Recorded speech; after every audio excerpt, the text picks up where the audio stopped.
Welcome back to my channel. இதான் first time என்னோட சேனலை பார்க்குறீங்கன்னா சப்ஸ்கிரைப் பண்ணிக்கோங்க. அதோட பெல் ஐக்கானை கிளிக் பண்ணிக்கோங்க. அப்போ தான் நான் வீடியோஸ் போஸ்ட் பண்ணும்போது உங்களுக்கு நோட்டிஃபிகேஷன் வரும். இன்றைக்கி நம்ம பார்க்க போகிறது வந்து ரவா புட்டிங்கோட ரெசிபி தான். ரொம்ப சூப்பராக இருக்கும், ரொம்ப சிம்பிள், எல்லாருமே பண்ணலாம். எப்படி பண்ணுறதுன்னு பார்க்கலாம்.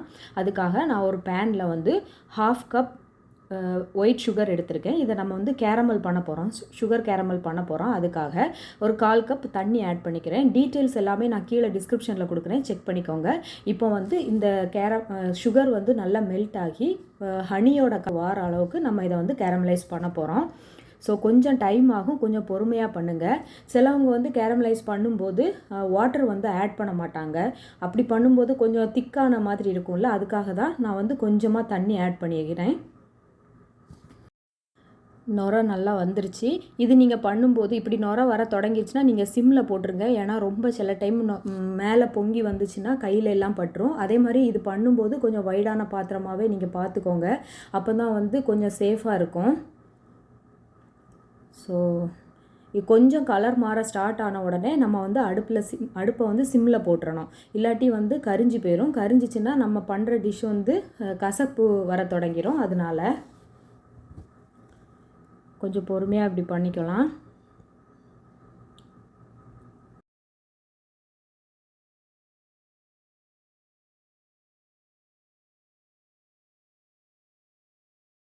இதோ பாருங்கள், நல்லா நுரை வந்துருச்சு. நான் இந்த அடுப்பை ஆஃப் பண்ணிடுறேன்.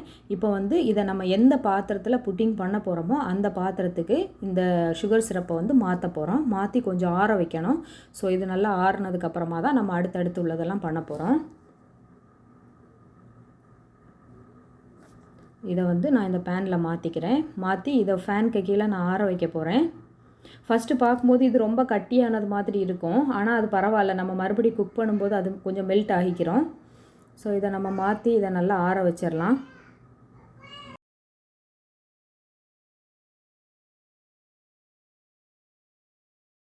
நம்ம வந்து பால், ரவை இதெல்லாம் குக் பண்ணி எடுக்க போகிறோம். ஃபஸ்ட்டு வந்து நான் பால் ஆட் பண்ணிக்கிறேன். இது வந்து 1/2 லிட்டர் பால். கப்பில் மெஷர் பண்ணி ஊற்றினோன்னா 2 கப் வரும். இந்த 2 கப்பு பால், அதுக்கப்புறம் இதுக்கு கூட 1/2 கப் சுகர் ஆட் பண்ணி நம்ம வந்து இந்த பாலை வந்து நல்லா பாயில் பண்ண போகிறோம். சுகர் ஆட் பண்ணிக்கிறேன்.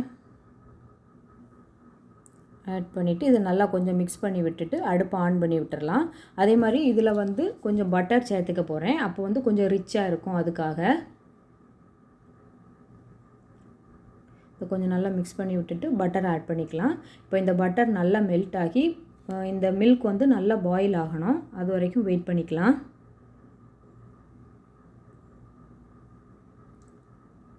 கொஞ்சம் நல்லா மெல்ட் ஆகட்டும். இது வந்து ஈவினிங்க்கு ஸ்நாக் டைமுக்கோ இல்லைனா நீங்கள் ஏதாவது வீட்டுக்கு கெஸ்ட் வராங்க, டெசர்ட் மாதிரி ஏதாவது பண்ணணும்னு நினச்சிங்கனாலும் சிம்பிள் அண்ட் ஈஸியாக பண்ணி முடிச்சிடலாம். வீட்டில் எப்பயுமே இருக்கிற இன்க்ரீடியன்ஸ் தான் எல்லாமே. ஸோ ஈஸியாக இருக்கும். இதில் வந்து 1/4 கப்பு ரவை ஆட் பண்ணிக்கிறேன். இது வந்து வறுத்த ரவை, வறுக்காத ரவை எதுனாலும் ஓகே தான். ரவை ஆட் பண்ணி இந்த ரவை வந்து நல்லா குக் ஆகணும். அந்த அளவுக்கு நம்ம இதை வேக விட்டுறலாம். கொஞ்சம் நல்லா மிக்ஸ் பண்ணி விட்டுக்கோங்க. அடியில் அடி பிடிக்காத மாதிரி பார்த்துக்கோங்க. ரவை குக் ஆனதுக்கப்புறமா கொஞ்சம் டிரான்ஸ்பரண்ட் ஆகி இப்போது ரவரிசியெல்லாம் குக் ஆனால் எப்படி இருக்கும் அந்த மாதிரி இதுவும் கொஞ்சம் டிரான்ஸ்பரண்ட் ஆகி கொஞ்சம் முத்து மாதிரி வார மாதிரி இருக்கும். அப்படி வந்ததுக்கப்புறமா இதையும் நம்ம ஆற வைக்கணும்.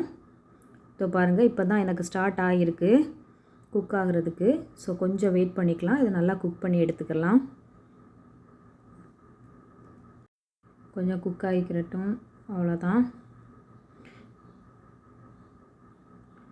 குக் ஆனதுக்கப்புறமா இதையும் நம்ம அடுப்பு ஆஃப் பண்ணிவிட்டு கொஞ்சம் ஆற வச்சிடலாம். இப்போது இதில் 2 எக்கு வந்து நம்ம நல்லா பீட் பண்ணி எடுக்க போகிறோம். எக்கு வந்து நல்லா பீட் பண்ணணும். ஒயிட்டும் அந்த எல்லோவும் வந்து நல்லா மிக்ஸ் பண்ணணும். இந்த எக்கோட ஸ்மெல் வராமல் இருக்கிறதுக்காக 1 டீஸ்பூன் வெண்ணிலா எக்ஸ்ட்ராக்ட் வந்து நான் இதில் ஆட் பண்ண போகிறேன். ஆட் பண்ணியாச்சு. இப்போ இதை வந்து நல்லா பீட் பண்ணி எடுத்துக்கோங்க.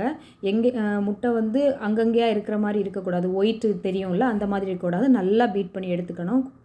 இது பீட் பண்ணதுக்கப்புறமா நம்ம ஆற வச்சுருந்தோம் இல்லை இந்த ரவை எல்லாம் போட்டு குக் பண்ணது அதை கொஞ்சம் கொஞ்சமாக ஆட் பண்ணி மிக்ஸ் பண்ணிகிட்டே இருக்கணும். இந்த ரவை வந்து ஆக்சுவலி கொஞ்சம் சூடாக தான் இருக்கும். ஸோ சூடாக இருக்கிறத வந்து நம்ம பீட் பண்ணி வச்சுருக்கிற எக்கில் போட்டோன்னா எக்கு வந்து குக் ஆகி ஒரு மாதிரி திரியாக வரும்ல, அந்த மாதிரி வந்துடும். ஸோ அதை வராமல் இருக்கணும்னா நீங்கள் கொஞ்சம் கொஞ்சமாக ஆட் பண்ணும்போது ஆட் பண்ணிகிட்டே மிக்ஸ் பண்ணிகிட்டே இருக்கணும். அப்போ தான் அது கரெக்டாக வரும். இது நல்லா மிக்ஸ் பண்ணதுக்கப்புறமா இங்கே சுகர் சிரப் ஆற வச்சுருந்தோம்ல அந்த பேனில் நம்ம இந்த மிக்சரை ஆட் பண்ணி இதை வந்து நம்ம இட்லி பாத்திரத்தில் வச்சு வேக வைக்க போகிறோம்.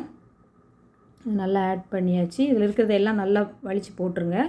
போட்டுட்டு அதுக்கப்புறமா இதை ஒரு மூடி வச்சு மூடி நம்ம வந்து இட்லி பாத்திரத்தில் ஒரு ஸ்டாண்டு வச்சு அது மேலே தான் நான் இந்த பேக்கிங் பேன் வைக்க போகிறேன்.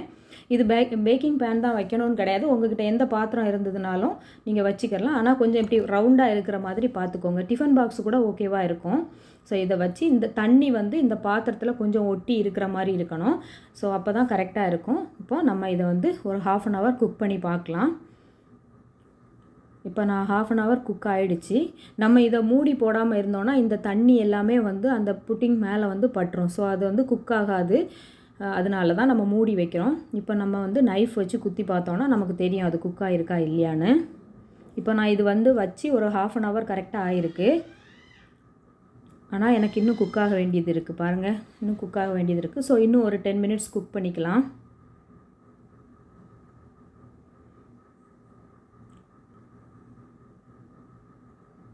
ஒரு 10 மினிட்ஸ் ஆகிடுச்சு. இப்போ நம்ம மறுபடியும் எடுத்து பார்க்கலாம். இதோ பாருங்கள், அவ்வளோதான், குக் ஆயிடுச்சு. நைஃப் வந்து க்ளீனாக வந்திருக்கு.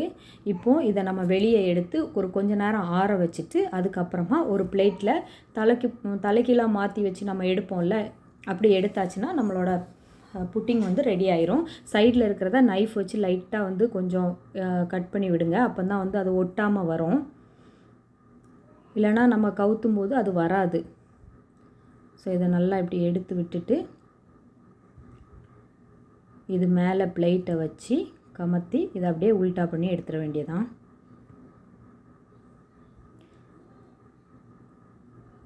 சூடாக இருக்கும், பார்த்துக்கோங்க, பார்த்து எடுங்க. அவ்வளோதான், நம்மளோட புட்டிங் வந்து ரெடி ஆயிடுச்சு. ஸோ இதை நீங்கள் சூடாக சர்வ் பண்ணாலும் ஓகே தான், இல்லைனா ஃப்ரிட்ஜில் வச்சுட்டு சில்லுன்னு கொடுத்தா கூட நல்லாயிருக்கும்.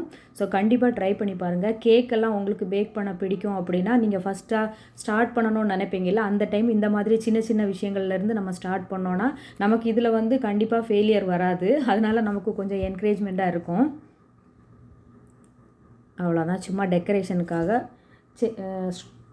செரி டொமேட்டோ இருக்குல்ல, அது வச்சுருக்கேன். அவ்வளோதான். கண்டிப்பாக ட்ரை பண்ணி பாருங்கள். ட்ரை பண்ணி பார்த்துட்டு எப்படி இருந்துச்சுன்னு சொல்லுங்கள். தேங்க்யூ ஃபார் வாட்சிங்.